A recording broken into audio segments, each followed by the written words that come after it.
या राम मंदिर था और मंदिर के पास खड़ा होकर, मूर्ति के सामने खड़ा होकर लड़का गिड़गिड़ा रहा था।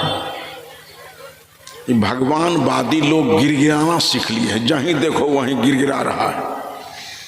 खूंटा के सामने, पेड़ के सामने, मिट्टी के सामने, गोबर की गुल्ली के सामने सारे लोग परावलंबी होकर प्रमुखापेक्षी हो गए। वो लड़का मंदिर में खड़ा है, कृष्ण मंदिर में, राम मंदिर में, और कहता है कि हे प्रभु, तुमने ही घोषणा की है कि जब जब हो ही धर्म की हानि, रामचरितमानस से, 12 ही असुर अधम अभिमानी, तब तब धर प्रभु मनुष्य शरीरा। उसी को महाराज कृष्ण गीता में कहा, यदा यदा ही धर्मस्य ग्लानिर्भवति भारत अभ्युत्थानम अधर्मस्य तदात्मानं सृजाम्यहम्। जब अधर्म का वर्चस्व हो जाता है, धर्म मुंह छिपा लेता है, धर्म की ग्लानि हो जाती है, धर्म की अवनति हो जाती है, कृष्ण कहते हैं तब मैं मनुष्य शरीर धारण करता हूं। ये परावलंबन के 2 सूत्र रामायण से, गीता से रट करके वो लड़का कहता है कि हे कृष्ण, तुम्हारी ही प्रतिज्ञा है, जब अधर्म का उत्थान होगा, धर्म का पतन होगा, तो हम मनुष्य शरीर धारण करेंगे। तो सर्वनाश हो जाएगा, तब आकर के झाल बजाओगे। आज मंदिर में धर्म है कि गुरुद्वारा में धर्म है कि मठ में धर्म है, कहाँ तुमको धर्म दिखाई पड़ता है? न्यायालय में धर्म है क्या? जिस देश का न्याय पैसे पर बिक रहा है, जिस देश का प्रशासन पैसे पर बिक रहा है, ये देश स्वतंत्र नहीं द्रव्य तंत्र हो गया है। एक बार आ जाओ ना। धर्म के सिर चढ़ करके अधर्म नाच रहा है, मानवता के सिर चढ़ करके दानवता नाच रही है। एक बार आ जाओ। संजोग से सदगुरु कबीर साहब उसी मंदिर के बगल से गुजर रहे थे। कबीर साहब ने देखा कि मूर्ति के सामने कोई आदमी गिड़गिड़ा रहा है। कुछ क्षण रुक करके कबीर साहब ने देखा और कबीर साहब मंदिर के अंदर चले गए। कहा, क्या कह रहे हो? कहा, ये कृष्ण है, इन्हीं की प्रतिज्ञा है, यदा यदा ही धर्मस्य ग्लानिर्भवति भारत। जब अधर्म का उत्थान होता है, धर्म का पतन होता है, तब मैं मनुष्य शरीर धारण करता हूं। तो वही प्रार्थना कर रहे हैं कि मनुष्य शरीर कब धारण करोगे? अनाचार, कदाचार, भ्रष्टाचार तो सिर चढ़ करके नाच रहा है। कबीर साहब उस लड़के की बांह पकड़ी। उस मंदिर के बगल में ही चाय पान की दुकान थी। चाय पान की दुकान में एक लंबा शीशा स्वाभाविक रहता है। कबीर साहब ने लड़के से कहा कि देखो, तुम्हारा चेहरा उस शीशे में प्रतिबिंबित हो रहा है, तुम कैसे लगते हो?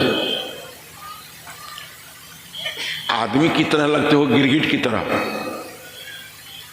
चूहा की तरह लगते हो कि कौन जानवर की तरह? का मनुष्य की तरह लगते हैं। कार्य भले आदमी, प्रकृति ने तुमको मनुष्य बना करके भेजा है।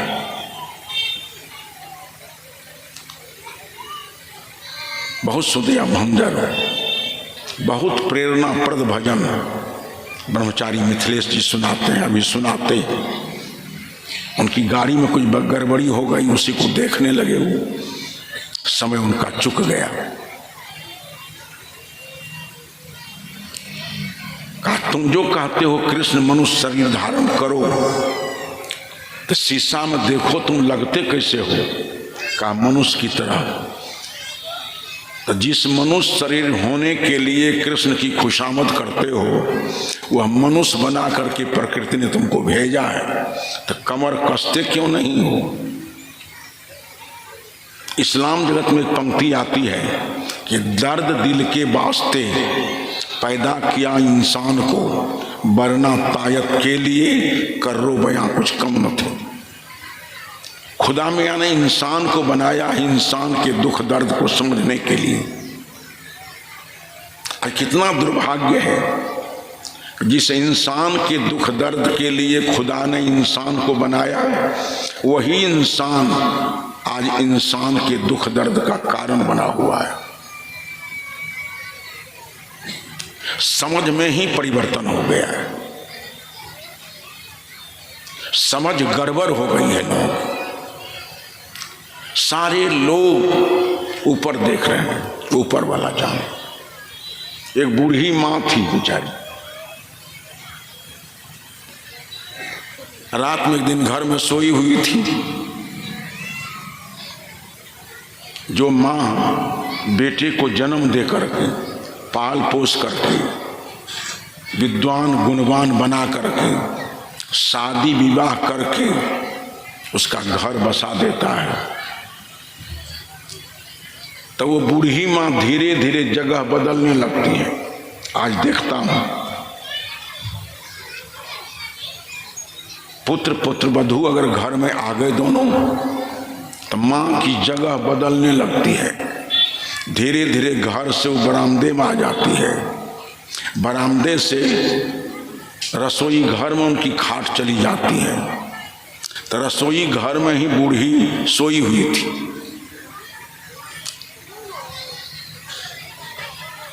रात में कहती है कि चोर चोर। दिन भर चारों तरफ चोर चोर की हल्ला शोर आवाज आती रहती है। उसी के अनुकूल रात में स्वप्न देखता है आदमी, यहाँ डकैती, वहाँ हत्या, वहाँ लूट, वहाँ बलात्कार। यही तो समाचार भारतवर्ष में बच गया है। इस बुद्ध के देश में, महावीर के देश में, कबीर के देश में, गांधी के देश में, महर्षि मेही के देश में यही निनाद चारों तरफ है। सुबह उठो, अखबार में देखो, अखबार को देख करके थूक करके फेंक देने का मन करता है। अच्छी खबरें बहुत कम छपती हैं। दर्जनों बलात्कार की घटनाएं, हत्या की घटनाएं। अमुज में शराब पी करके पुलिस वाले हल्लम गुल्ला कर रहे थे। परसों चौथा रोज निकला, 4 लड़के शराब पी करके सदा सदा के लिए सो गए। इस तरह के अश्लील समाचार अखबारों में छपते हैं। तो चोर चोर का हल्ला तो रात दिन होते ही रहता है। वही संस्कार था। बूढ़ी को रात में सोई हुई थी, देखती है चोर आ गया। तो सोए सोए चोर चोर चोर। सारे घर के लोग तो संदेह रहित युक्त रहते ही हैं। सारे लोग जग गए। अब खाट के नीचे, पलंग के नीचे, दीवार के बगल में चारों तरफ लोग खोल रहे हैं, खोज रहे हैं। चोर तो नहीं है। फिर भी बूढ़ी चोर चोर चोर चोर रटती चली जा रही है।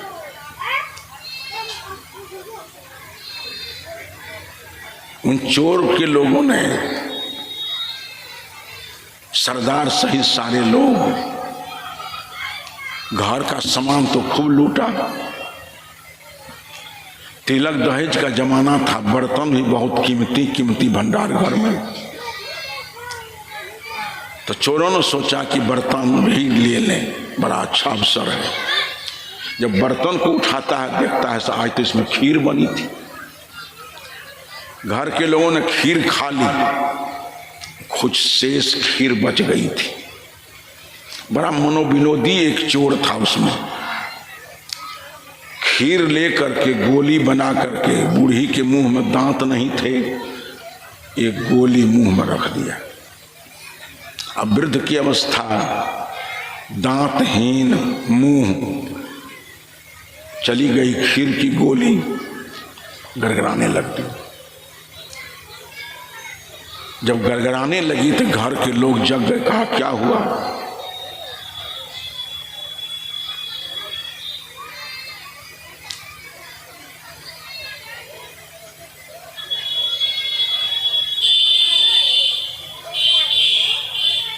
बूढ़ी ने कहा, बूढ़ी से लोगों ने कहा कि दुर्दशा तुम्हारी किसने की?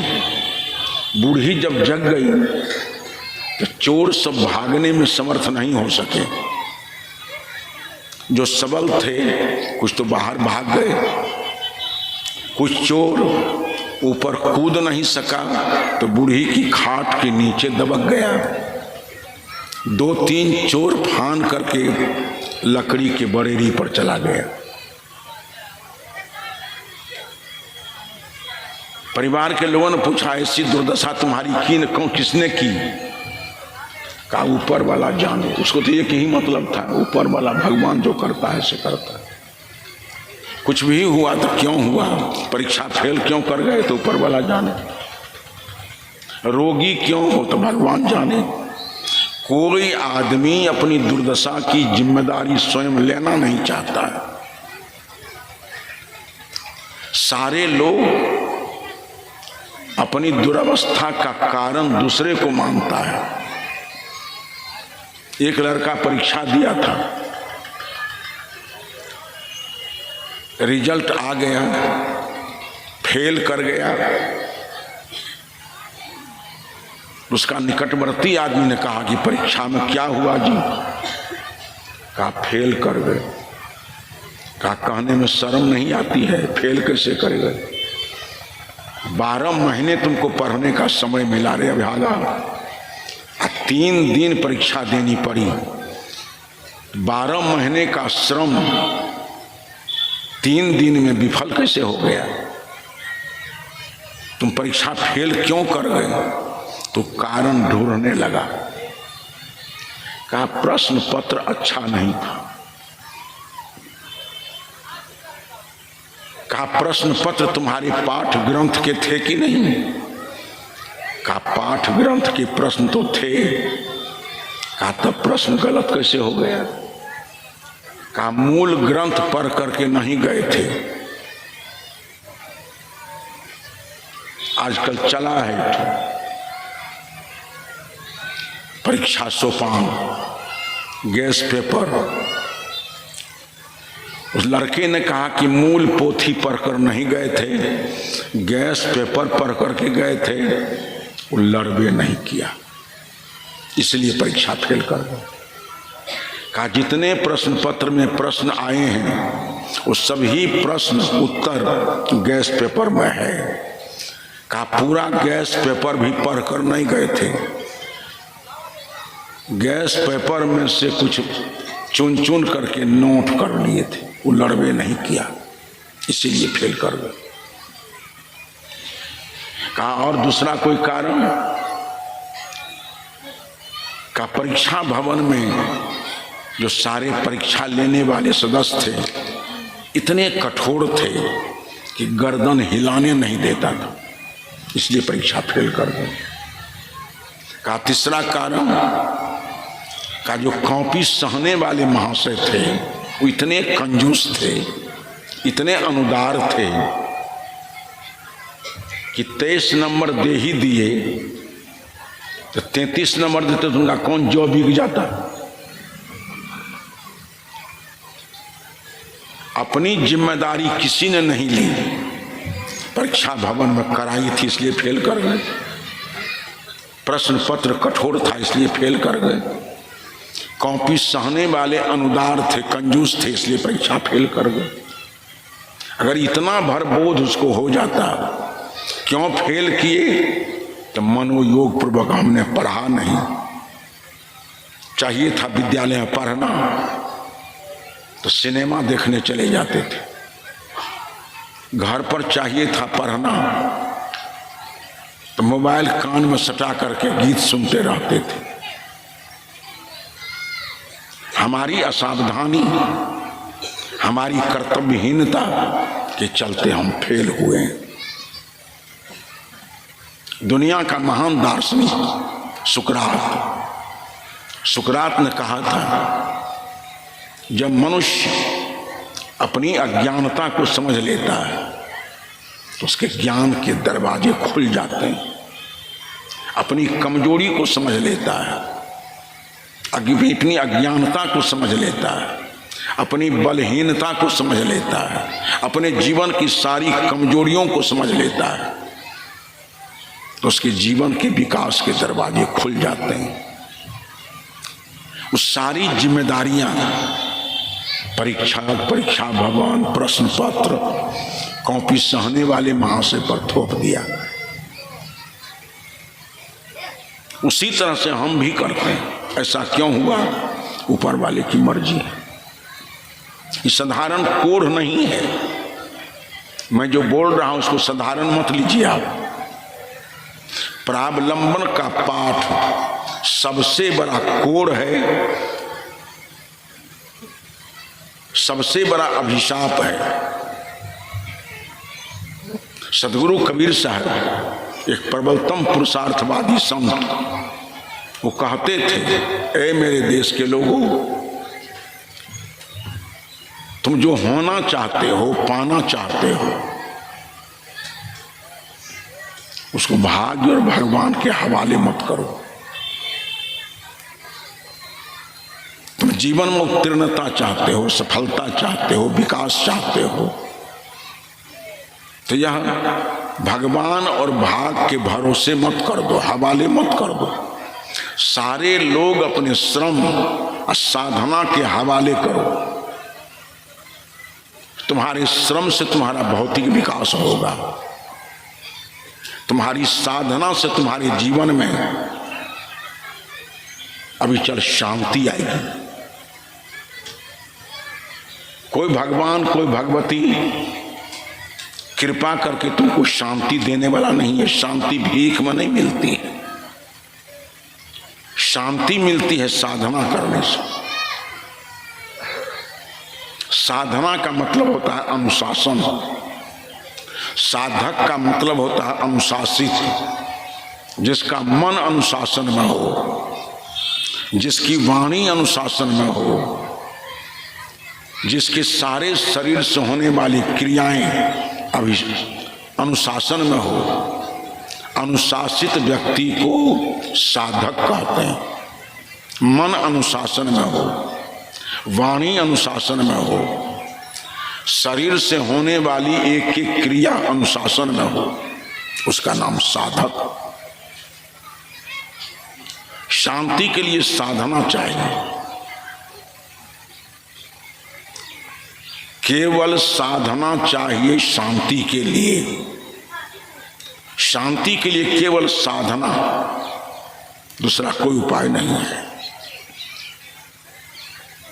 आपकी साधना से आपको शांति मिली। कोई भगवान, कोई भाग्य, कोई शक्ति आपको शांति नहीं दे सकती है। आप हाथ मोड़ करके बैठ जाओ,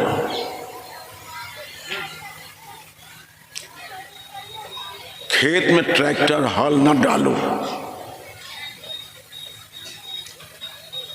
सीजन भर हनुमान चालीसा का पाठ करते रहो, वन देवता का पाठ करते रहो। जो देवता वन देवता भी होता है भारत में,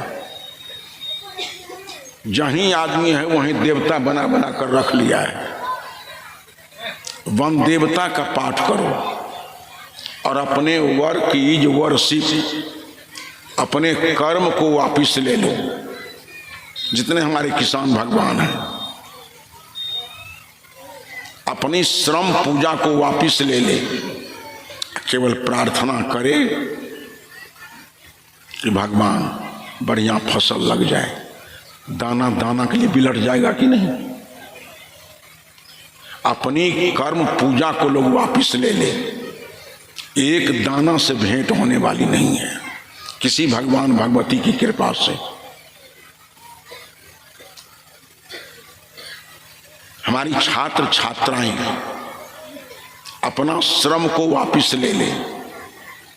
हमारे समग्र शास्त्रों में छात्र और छात्राओं के लिए मनोयोग पूर्वक पढ़ने का निर्देश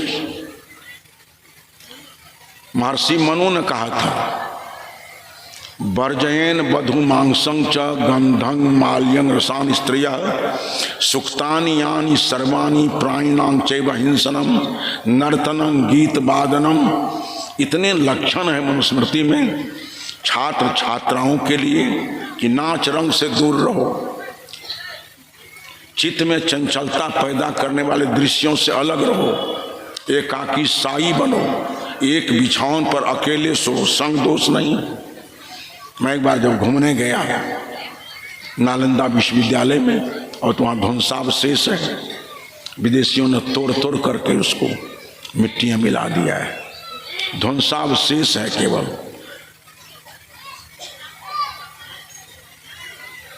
जिस समय विश्वविद्यालय काम में था 10,000 विद्यार्थी वहाँ रहते थे।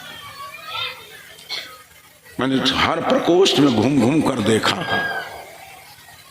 तो एक एक विद्यार्थी को सोने भर सीमेंट पृष्ठ बना हुआ है,